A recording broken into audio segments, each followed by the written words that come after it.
Our next guest on Submission Radio is a world-renowned coach. He is coach to guys like Glover Teixeira, Chuck Liddell, Steven Saller, and a whole lot more. He's one of the most interesting personalities in MMA. Jon Hackleman, welcome back to Submission Radio. Thanks for having me. It's an Oh, honor. Jon, it's a pleasure having you on. Getting right into it, right off the bat, it's been a couple of weeks since UFC 172 where Glover fought Jon Jones for the light heavyweight title. Things didn't really quite go as planned. How's Glover doing, and how are the injuries going from the fight? It's good. He's waiting. Got to decide on a doctor. He's got to have surgery. So he kind of threw the whole plan off in the first round when he got the shoulder crank, and he actually tore his labrum in the first round. So that kind of threw everything off. He couldn't execute the punches, the combinations, the takedowns. I mean, the right arm wasn't really working. So yeah, it did throw things off a bit. Yeah. I wanted to ask you, Jon. Yeah, that arm crank that Jon Jones put on Glover, it really did seem to affect the fight. What exactly was the game plan coming into that fight for Glover? Well, it would have been getting inside, make up the distance, close the distance, and bang away and get takedowns. And he couldn't even grab at all for the takedown. He tried a couple, but he had no strength in his right arm, so that kind of took care of that. And then, the punching with his right arm, he couldn't throw it like he does. It had nothing on it. Like I said, he tore his labrum in the very first round, so it was kind of, it was an uphill battle, and he tried the best. He put a really tough effort in and did the best he could. And Glover really showed his heart in that fight because everybody watching at home, no one really realized that he tore his labrum. So it was a great effort from him. Yeah. But I didn't even know. Oh really? He didn't let you know throughout the fight that he thinks he hit his shoulder? He told me after, and well, you could see after, as soon as the fight was over, I just looked at his shoulder, and then the dressing room, it just swelled right up to the side. It looked like he had a shoulder in front of his shoulder. Oh, wow. And and I asked him, why didn't you tell me? I could have tried to change up the game plan, or I could have, tried to work around it. He's like, because he was scared if he told me I would stop the fight. So. Wow. Now, obviously, that was a big game changer, the torn labrum. Other than that, was there anything about the fight or about Jon Jones in the fight that surprised you? Well, it did then.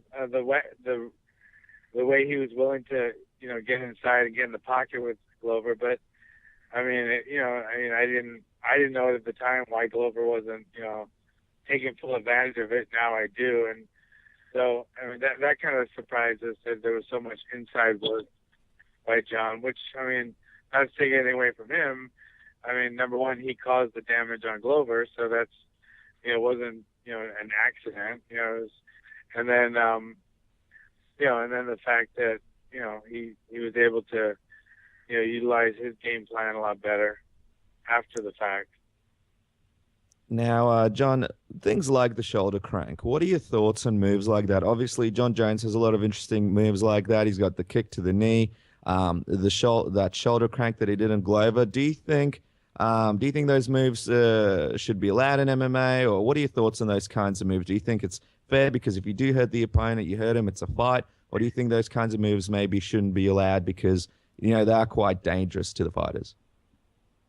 No, I think it's picking and choosing what's legal and what's not, a little sometimes randomly and sometimes without any real rhyme or reason. I think they are. They're legal. And they should be. But then if you're gonna legalize, linear kicks that could hurt the knee, then why can't you do, small joint manipulation? Why can't you do? You can't even grab the fence, but you can, crank someone's shoulder, which is legal and it's fine. Then why can't you, I don't know, why can't you do a 12-6 elbow? So it's like, I'm sure they're doing the best they can. They do a great job, but there are some inconsistencies. But But like I said, there's going to be, because it's the nature of the beast, and it's still the best show in town and the best rules. But some kind of don't make as much sense as others, you know. I think the rules in a lot of ways are still playing catch up, and it's a relatively new sport, and I think they're doing a great job. I think the rules are, make for a really exciting fight. But I think some things, you can do certain things, like you can, crank someone's shoulder and rip it, but you can't do a small joint manipulation because you might break their pinky. But ripping the shoulder is okay, and then you can hit them in the head as hard as you want and cause subdural hematoma, but you can't heel kick to the kidneys. I mean, like I said, some things make absolutely no sense, but still, it's the best game in town. Well, that's why we all love it. And Glover, he didn't quite get that belt, but he's still an amazing fighter. What do you think are some of the positives coming out of this fight? Well, I mean, I think the main positive, because people already know how hard he hits. They've seen it. They've seen his one-punch knockout power. They've seen his unbelievable power in submissions and skill in submissions.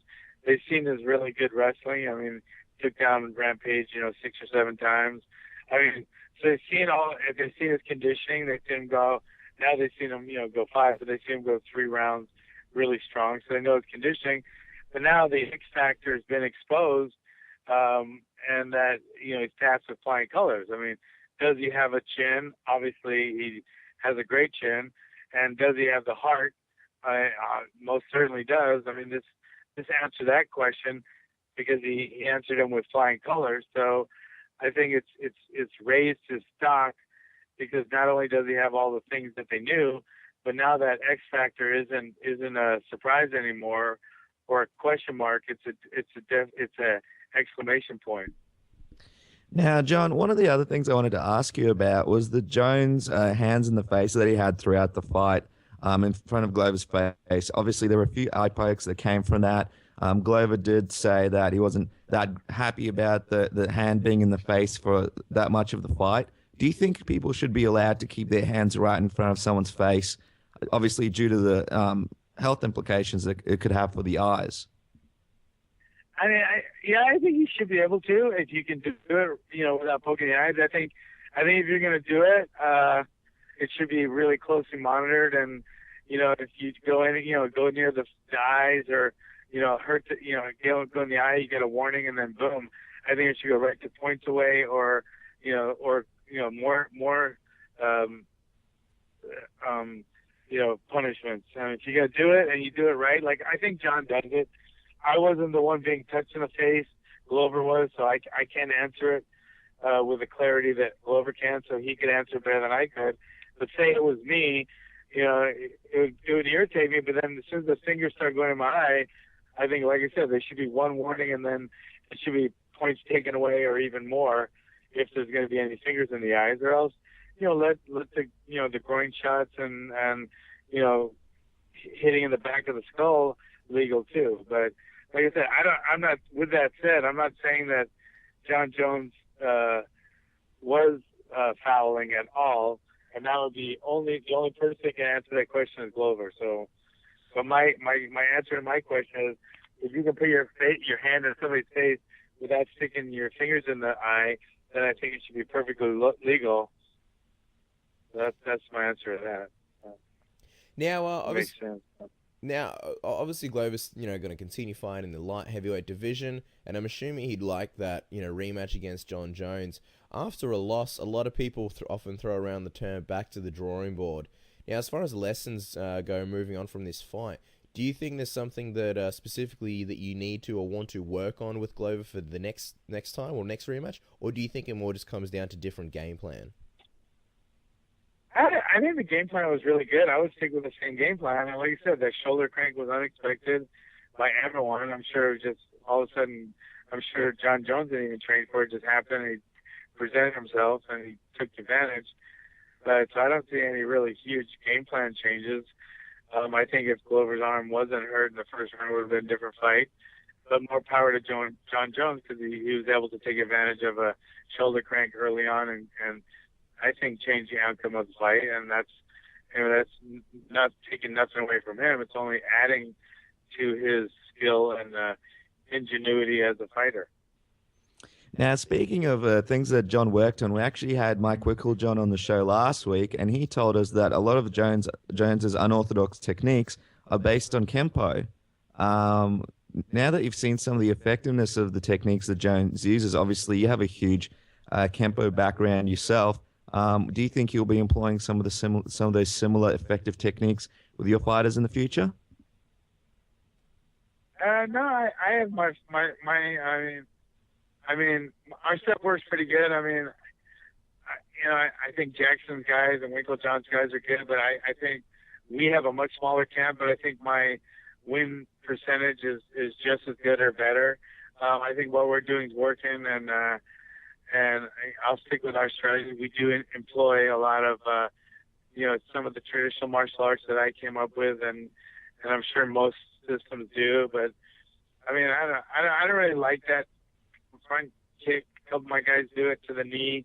I just don't really like it. I don't think it's cheating, but I think it's kind of pushing that envelope. Just like I just don't like it. But if it works for them, that's great, and more power to them. And my overhand right and my left hooks and a lot of our strategies seem to be working pretty good too. So just to clarify, you don't like that kick to the knee because obviously it's quite a dangerous move to do to fighters. Obviously, Rampage, had to have knee surgery after that kick, so you think it's just a high risk move to do, right? Is that right, John? I mean, it is, but then again, I mean, it's not as high risk as hitting someone in the head really hard and giving him a freaking stroke. So, I'd rather have to have knee surgery than a freaking, than have my head cut open and have brain surgery. So, I mean, it's dangerous, but that's a dangerous sport. And somebody cranks your shoulder, you got to have shoulder surgery. Somebody cranks your knee, you got to have knee surgery. But, it's dangerous, but it comes with the sport. I don't think it should be disallowed because it might hurt someone's knee, just like I don't think punching to the head should be disallowed because it might cause brain damage. Now, obviously, the Jon Jones fight's still very fresh for Glover, but looking to the future and to rebuild a fantastic fighter in Glover, who would you like to see Glover fight next? Anyone. It doesn't matter.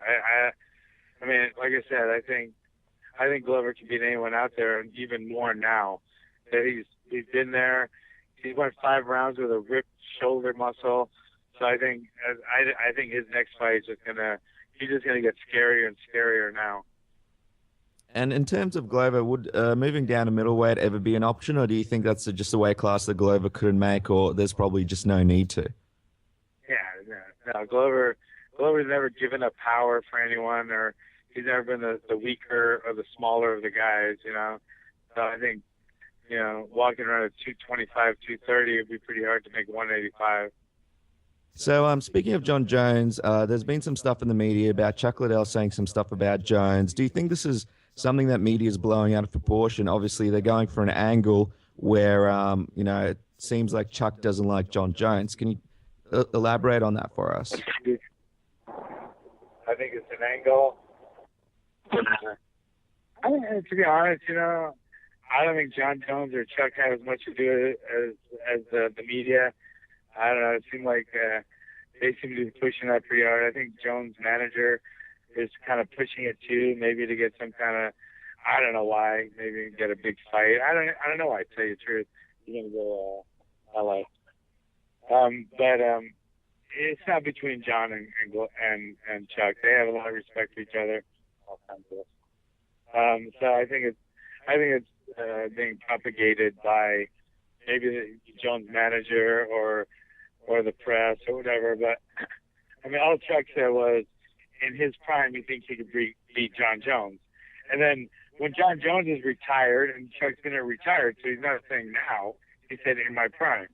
So when Jon Jones is retired, 10 years down the road or whatever, he'll probably be saying, yeah, I could beat that guy. So, if you ask Marvel and Angle if he could beat Bernard Hopkins, he'd probably say, in his prime, he'd probably think he could beat him in his prime. I mean, if you don't, most fighters believe they can beat anyone in their prime. So it was kind of taken out of context, like, he wants to play her now. No, what Chuck said was, in his prime, he thinks he had the tools to beat Jon Jones. He didn't say now. He said in his prime, which is not in his prime. So to take that out of context is stupid. And, I mean, it's kind of a douchebag move, if you ask me, to try to make something of that. And that's what people are doing. They're trying to make something of it. And they should just stop, you know. So anyway. Yeah. That's how I feel about that thing. I would agree. Another one of your fighters I wanted to ask you about, John. Last time we had you on your show, you mentioned Antonio Banuelos. He's getting set to return. Can you tell us a little bit more about how that's coming along? He's getting in great shape. He's training really hard. Changed his focus a lot. Working on his conditioning and his you know, just his overall game. His mind was kind of out of it for a little while. He wasn't performing up to par, even in his fights. But I think he's turned it around and he's doing great. He's still, you know, on the weekends like to dress up like a girl and do that. But I mean, that doesn't really affect his training. So I just kind of it doesn't even bother me anymore. Now, I wanted to ask you, with Antonio, he obviously used to be in the UFC for a short period of time. Is that something that he wants to make another run for and get back into that flyweight division? Yeah, he does. His goal is to get back into the UFC, one step at a time. He's 125 now and makes it easily, not easily, but he makes it.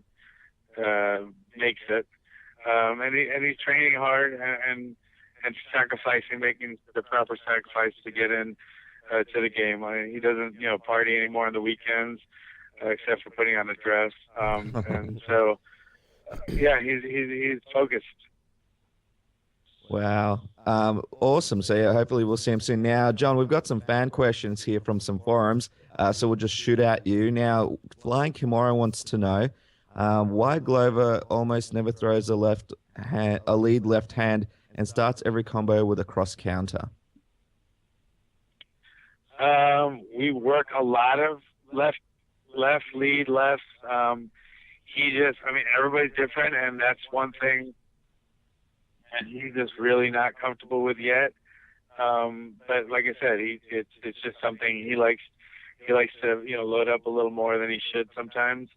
But he's working on, you know, the lead as a jab and a counter left hook. Now, speaking of tactics, Flying Wheel Kick wanted to ask you if you noticed that Glover was continuing to circle on Jon Jones's inside when Jon Jones switched stances to southpaw. Flying Wheel Kick mentioned someone as slick as you. Did you think there's something that needed to be adjusted there? And if you noticed at all during the fight. I think I wasn't getting the angles I needed completely, but I think the strategy was perfect, and I think you know, just everything, you know, like Mike Tyson says, you know, everybody has the perfect strategy till they get punched in the face, right? Okay, well, I think the strategy was perfect until he ripped his freaking shoulder, you know. So I think that kind of, I mean, mentally and physically, you know, I mean, just tactically, it threw everything off. I mean, you have a game plan, and then all of a sudden your shoulder's torn. Can you imagine? I mean, what goes through your mind? Then you got to go. Then your eyes cut open, so you go, you know, 4 more rounds like that. I mean, all the strategy kind of went out the window, and he was in, you know, he was in survival mode, but he was actually trying to win. But it was just, you know, so it threw everything off. Yeah. Now, John, it's time for the world-famous tap-out round, as rated in GQ magazine as the sexiest segment going around. Are you ready? Yeah, I'm ready. Okay, finish the sentence. People don't know that I... People don't know that I kiss random dogs when I see them on the street. You know, I wasn't a big dog person, but I got a Samoyed, and you know, I can totally sympathize with that. I am. That's me. Next question is, if you had a movie based on your life, who would play you, who would play Chuck, and who would play your girlfriend? Oh, yeah. My girlfriend would be played by Jennifer Aniston. Yep. Because they have very similar sense of humors. Chuck Liddell would be played by Mickey Rourke. Nice. Nice. Yes. And I would be played by Mark Wahlberg. Wow. Mark Wahlberg. That's random. Why Mark Wahlberg, John? Because I think he's the sexiest man alive. By the way, and for the record, I'd love to see Mickey Rourke with the mohawk and the tattoo on the side of his head. That would make my day. Moving on with the round. What's the strangest thing you've ever seen at an MMA event? What? What's the strangest thing that you've ever seen at an MMA event? Strangest thing I've ever seen at an MMA event is...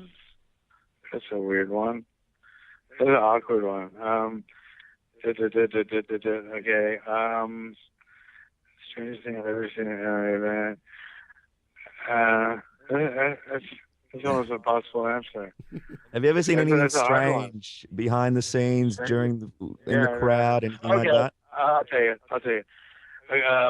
The guy warming up in the dressing room by doing sprints down and back and forth in the hallway, slipping on some water, and falling and knocking himself completely unconscious. Oh, wow. Yeah, that'll happen.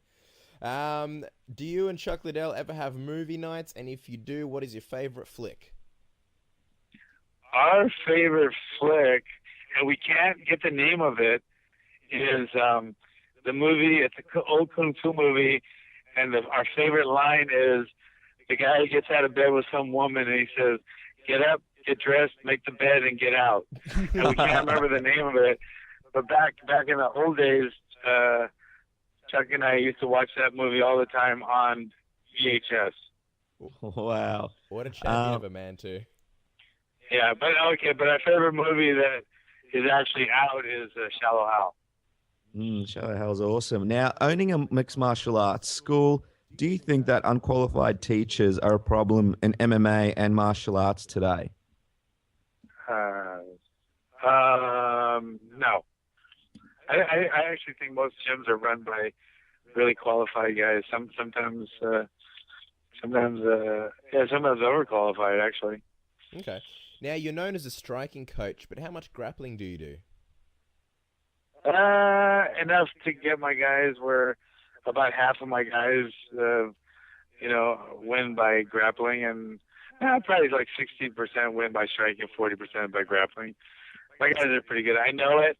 I know enough of it to, avoid a takedown, get a takedown, get a submission, avoid a submission, go for position, sweep a position or escape, but I just don't like it. I love the striking part. I love that part. I don't like grappling, but I know it enough to be a world. Well, I'm not being conceited. A world-class coach. Of course. Now, what's the weirdest Halloween costume you've ever worn? I wore a priest year before last. I was a priest, and my girlfriend was a Catholic schoolgirl. And it was really awkward. It's going to be on the left. Now, obviously, John, you've been training fighters for quite a while. You've trained a lot of tough guys. Are you still invested in combat sports as you were 10 years ago, or is MMA something that you think about less these days? It's 120. It goes up and down. I mean, I still love martial arts as much as I did back in 1970 when I first became infatuated with it. And I love it just as much. Every bit as much, maybe even more. But, sometimes I'm more into the MMA part. Sometimes I'm over the MMA part, and I just like the martial arts and fitness part. And so I go back and forth on that. But as a whole, I'm just as much into martial arts as I have been since day one. Now, John, a quick one. When do you think we'll see Steven Saylor back in the octagon? I say before the end of July. Okay, and also, who's a fighter who you watch in the UFC that you would love to coach? That I don't coach now. Yeah. My favorite fighter that I'm not coaching would probably be the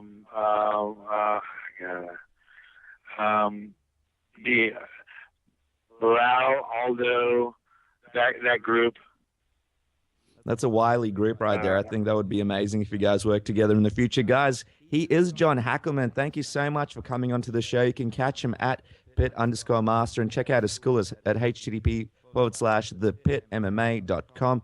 Jon, this is the second time you've been on our show, so now you're a part of the Submission Radio family. I don't know if you realize that, but it's always I feel like it. Thank you very much. It's always a pleasure having you on, and we look forward to having you on in the future. And yeah, all the best to Glover, and thank you so much for coming on. All right. Well, thank you, and I appreciate the call. Thank you very much. Bye.